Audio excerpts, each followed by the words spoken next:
Rédactrice en chef du magazine AD, Marie Calt suit depuis des années le travail de ses maîtres du raffinement. Elle est le guide idéal pour découvrir ce lieu magique.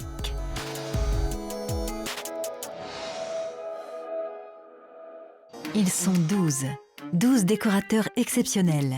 Ils créent partout dans le monde des maisons uniques. Pour une clientèle très exigeante, sa bibliothèque et la chambre onirique révèlent le travail précieux et érudit de Roxane Rodriguez. Là, on est en train de coller les images qui ont été faites en impression numérique.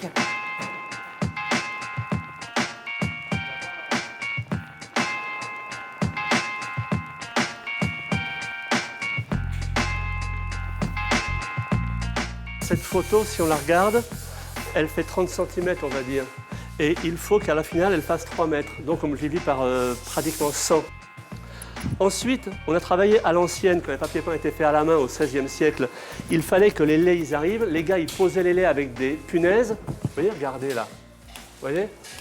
Et après, une fois que c'était collé, ils retiraient les punaises ou les clous ou la semence de tapissier, et ils coupaient. Et on travaille comme au XVIe siècle.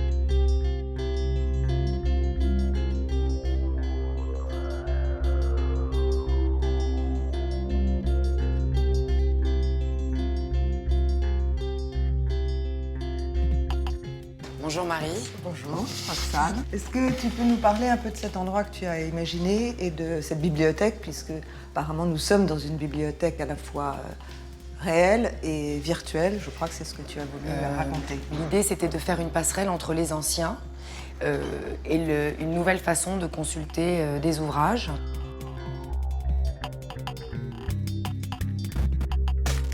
Cette bibliothèque que tu as dessinée, qui est à la fois un objet où on présente des livres rares, si j'ai bien compris, et une bibliothèque virtuelle. Alors en fait, c'est l'idée vraiment du cabinet d'amateur, du secrétaire, de la bibliothèque. C'est vraiment l'idée du livre en tant qu'objet d'art, voilà, avec des choix que j'apprécie. Ce qui nous relie d'ailleurs au thème de l'exposition « L'art de vivre avec l'art ». Tout à fait. Et là, donc, à travers cet objet, on peut aussi consulter des livres sur Internet. Sur Internet. En fait, là, on a une bibliothèque virtuelle et là, on a la représentation virtuelle aussi d'une autre bibliothèque historique. Voilà, qui est la bibliothèque Mazarine. J'ai travaillé avec les ateliers Mériguet sur ce projet. Nous avons fait des photos, puis ensuite, il y a eu toute une maquette qui a été organisée. Et ensuite, j'ai fait un choix de faire les images en négatif couleur. Est-ce qu'on peut passer peut-être dans la pièce à côté? Là, tu as imaginé une chambre onirique.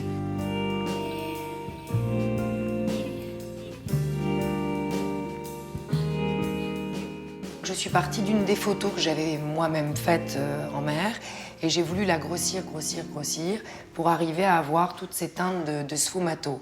C'est l'idée donc du radeau ici, avec tous les songes, puisqu'on est amené à beaucoup de réflexions lorsqu'on est en mer. Et j'aime cette sensation de flottement.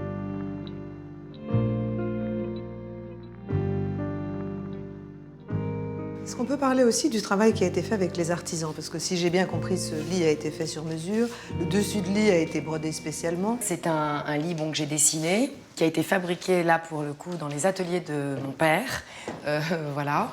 Et Sophie, l'atelier de Sophie, a marouflé le boulot. C'est une écorce de boulot? C'est de boulot. Alors ce qui est fabuleux chez cette jeune fille, c'est qu'elle va chercher le boulot elle-même.